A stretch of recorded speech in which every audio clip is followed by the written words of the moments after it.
Dave Palumbo back here at Tampa Repticon for another installment of Muscle Serpents University. Today we're going to be talking to Kenan Harkin of Kamp Kenan and checking out his cool tortoises. Stay tuned.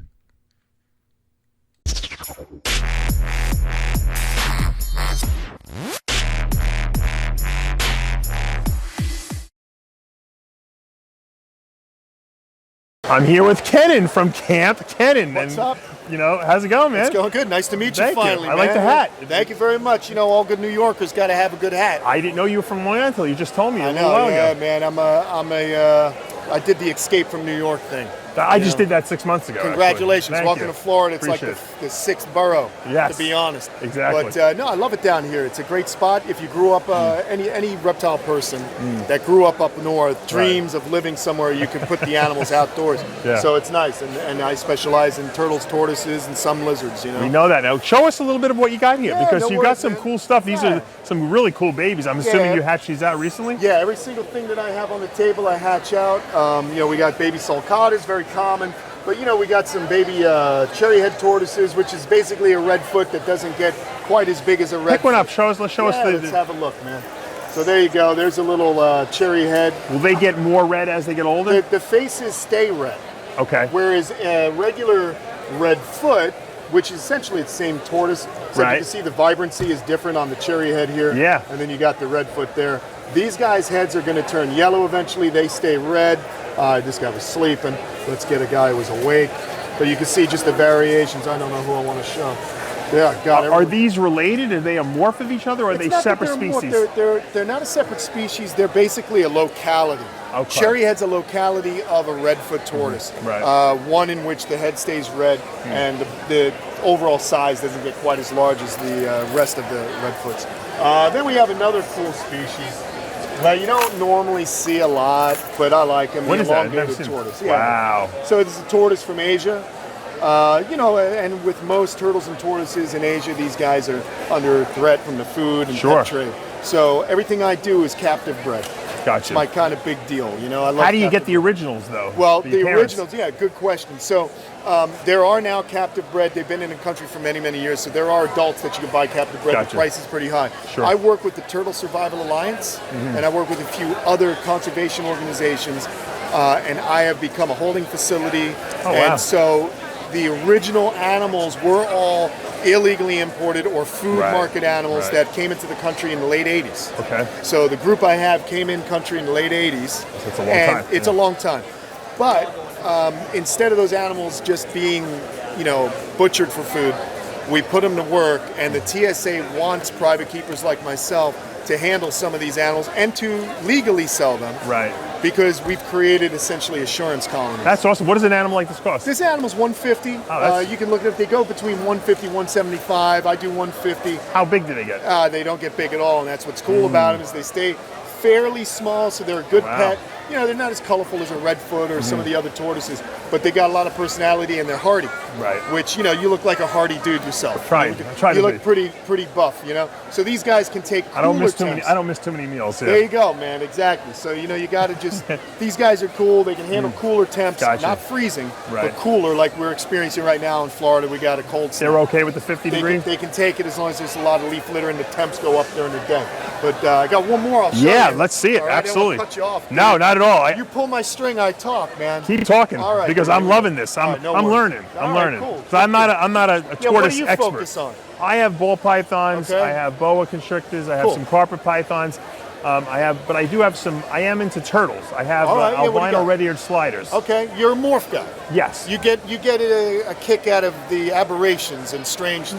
Exactly, but you know what? I like, now that I'm in Florida, I'm looking to get some tortoises for outside. But I'm experimenting, and I should say investigating it. I'm trying to find out what the best thing. Well, you come to the right guy. Who do you think, if you had to recommend the best outdoor tortoise for Florida weather, South Florida? It's going to be a cherry head or a redfoot. all the animals I work with are good outdoors. Right. The Sulcatta, even though it's from the Sahel, which is the region just south of the Sahara Desert, Right. it's still in a very hardy and adaptive species. And if you don't want to do a lot of yard work and you Right. don't want to mow lawns, and you have a yard, Just let them go? Let them go, man. They do very well out here. But this little guy here is the Radiated tortoise. Oh, This wow, is, that's awesome. Yeah, this is a pretty species. They're from Madagascar. They're endangered. I love the you know. shell, yeah. Yeah, and as they grow, they get more beautiful. And as they grow, they become, I don't like to always put a dollar amount to an animal. Right. But, unfortunately, the rest of the world does. And that's what makes these animals so rare now in their native Madagascar is they're being poached out of the wild. Gotcha. They're going over to China Yeah. for pets mostly. But I know on my YouTube channel, I'm always stressing captive bred. Yeah, you do. So we can leave wild animals wild.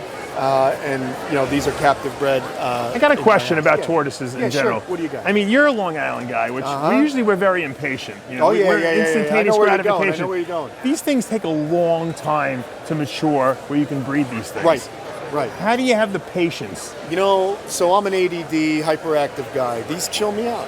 And, the thing is, if you want to get into tortoises, right? I got something on my hat. If you want to get into tortoises, you're either going to spend a lot of dough, Right. which I did in the early days, To get them to to get adults. the adults. Or you look for deals, and sometimes you get lucky. Or I focused on my property being up to a standard. I hold myself to a different standard. I enjoy creating good habitats, outdoor habitats. Others in the zoo community had seen that, and I work with different zoos across the country. They feel comfortable with you. They feel comfortable. They know I'm trying to do the best thing for the animals. So certain zoological institutions, I have some of their animals, and the whole goal is to reproduce them. Half go back to the zoos, half I'm able that's awesome. to be able to work with and sustain my hobby, if you will. How long would it take something like this 20 to mature? years. 20 years, you're going to get a mature. 20 years you can't breed this for? Yeah, man. Oh shucks, my this guy just God. hatched. So Wow. it's going to be a while. So yeah, I always get a kick out of people that come buy tortoises from me. It's not like ball pythons, No. where you sell a ball python and in like 7 months you have a competitor. Sure. You know what I mean? Like You don't have competitors. I got them, but I don't care. Not in Because your at the end of the lifetime, that's day- for sure. Right, exactly. But at the end of the day, I want competitors because I want more tortoises Sure. being captive bred, because that just means more tortoises alive. I'd rather them be alive, living in backyards across the United States, than extinct. Do you work with any morphs? Because I know the Sulcattas have the albinos and the ivories now. I'm colorblind, number one. Oh, yeah, I didn't know that. Yeah, a little colorblind. It doesn't mean I can't see color. It just means that I failed kindergarten. Gotcha. I can only see Roy G. Biv. Gotcha. So I don't really, I love natural looking animals. So that's kind of what I'm all about. Love the natural animals. And then, like I said, I don't know. There's a point, and I might upset some of your viewers, but I don't mean to. There gets a point when you have these morphs that they become more like a baseball card than they are a living, breathing I know what animal. you're saying. I know what you're saying. And so for me, the softie that I am, I don't like when animals become that. And then the other thing is, I like keeping animals outdoors and naturalistic. It's harder for the everyone's albinos. Yeah, it's different. It just doesn't work as well. So I focus on animals that I can raise up outdoors and keep. Thank you so much. My for pleasure. talking Nice to to us, meet Ken. you, man. Yeah, No very good. worries. Nice to meet you. Now I can turn off my New York accent. There you go.